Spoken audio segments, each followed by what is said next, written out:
Ағымдағы жылдан бастап адам папилломасы вирусына қарсы вакцинация ұлттық профилактикалық екпелер күнтізбесіне қосылды. Осылайша Қазақстан адам папилломасы вирусына қарсы иммунизациясы бағдарламасы жоспарлы негізде ендірілген әлемнің 135 елдерінің қатарына қосылды. Адам папилломасы вирусына қарсы вакцинация 11 жастағы қыздарға арасы 6 аймен 2 мәрте жасалатын болады. Адам папилломасы вирусынан вакцинациясына қыздарды дайындау қызу жүруде. Екпе салу кампаниясы қыркүйекте басталатын болады.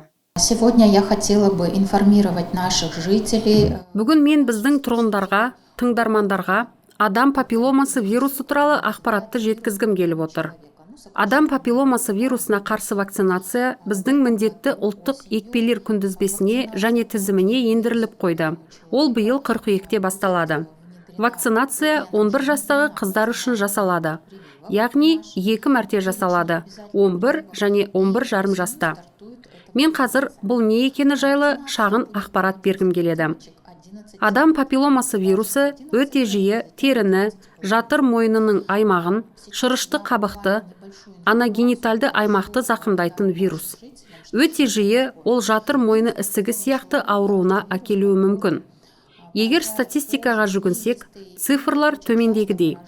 2020 жылы әлем бойынша 604 мың жатыр мойны ісігі оқиғалары тіркелген. Оның 342 оқиғалары өлімге әкелгендері. Ауырғандардың жастары 25-тен 44 жасқа дейін.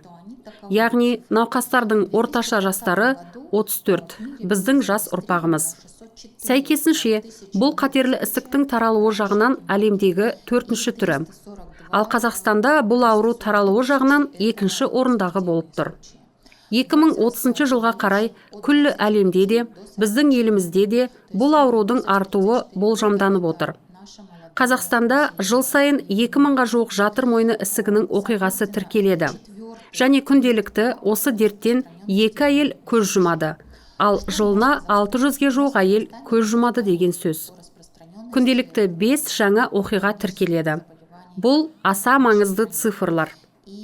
Адам папилломасы вирусы жыныстық жолмен таралатын өте кең таралған вирус. Әрине, адам папилломасы вирусының барлығы онкогендік болып табылмайды, яғни жоғары тәуекелді емес. Адам папилломасы вирусының 200 генотиптері болса, оның 40-нан азы анагенитальды аймақты зақымдайды. Тура сол проблемалар туындайтын аймақты.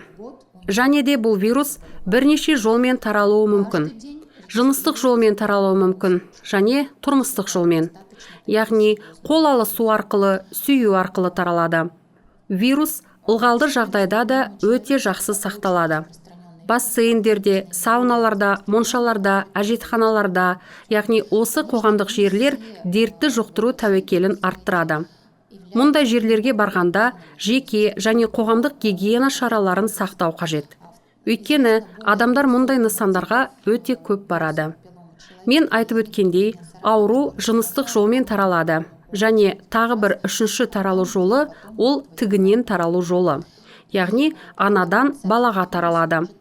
Босану жолы арқылы өткенде бала өмірінің алғашқы айларында, оның ауыз қуысында, терісінде осы папиллома вирусының белгілері пайда бола бастайды.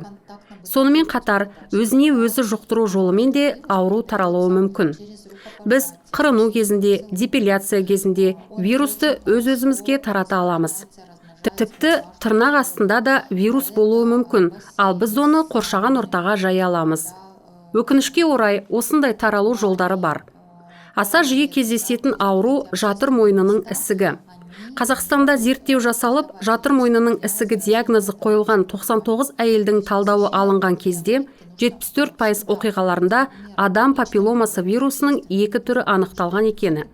Жатыр мойнының ісігіне әкелетін түрлері. Ендігі кезекте ұлттық екпелер күнтізбесіне ендірілген вакцинация осы 2 вирустан қорғайды. Яғни бұл вакцина қыз балаларға қойылатын болғандықтан, аурудан 74% қорғауды қамтитын болады. Өйткені 74 талдауда нақ осы онкогендік вирус анықталған. Иммундық жауапқа келсек, мәселен, ағза аурудан өзін-өзі қорғайды деген көзқарасқа келсек, біз қызылшамен ауырсақ, иммунитет өзі қалыптасады, ол инфекциялық ауру вакцинамен басқарылады. Алайда, адам папилломасы вирусына қатысты бұл әдіс іске аспайды. Яғни, табиғи иммунитет өте төмен болып қалыптасады. Ол бізді қорғамайды. Ал вакцинация иммундық қорғауды қамтуға мүмкіндігін береді. Біз вакцинация инфекциялық ауруларға қарсы жасалатынына үйреніп кеткенбіз. Бұл онкологиядан қорғай алатын жалғыз вакцина. Жалғыз вакцина және ол жұмыс істейді. Ол қайда және қай елдерде қолданылады? Қазіргі таңда ол әлемнің 135 елдерінде қолданылады. Яғни әлемдік кеңістіктің айтарлықтай бөлігінде. ТМД елдерінен Армения, Грузия, Молдова, Түркменстан, Қырғызстан, Өзбекстан. 66% вакцинация Еуропа елдерін қамтиды. Және олардың нәтижелері де көрінерлік. Америка, Австралияда статистика бойынша жатыр мойнының ісігі де, қатерлі ісік алдындағы жағдайлар да, папиллома кандиломасы ауруы төмендеген көрсеткіштер, жақсы нәтижелер бар. Екпе қолданылатын елдерде аурудың төмендеуі байқалады. Көптеген елдерде екпені тек әйелдерге емес, ерлерге де салады. Бізде әзірге қыздарға қарастырылған. Ал көптеген елдерде ерлерге де екпе салады. Неге әйелдер бөлігіне екпе салу көзделген десеңіздер, әйелдер бөлігі қорғалатын болса, жыныстық серіктес ретінде ерлер де қорғалады. Сондықтан әйелдер бөлігі көбірек қарастырылған. Тағы да қайталап айтамын, екпе ұлттық екпелер күнтізбесіне ендірілген. Екпе 11 жастағы қыздарға жасалады және биыл күзде басталады. Вакцина қауіпсіз әрі тиімді. Бірқатар жылдар бойында өзінің жақсы нәтижелерін көрсетті, және де кез келген қалыпты вакцинация сияқты ағзаға еш жайсыздық тудырмай жеңіл өткеріледі. Реакциясы тура сол вакциналардай.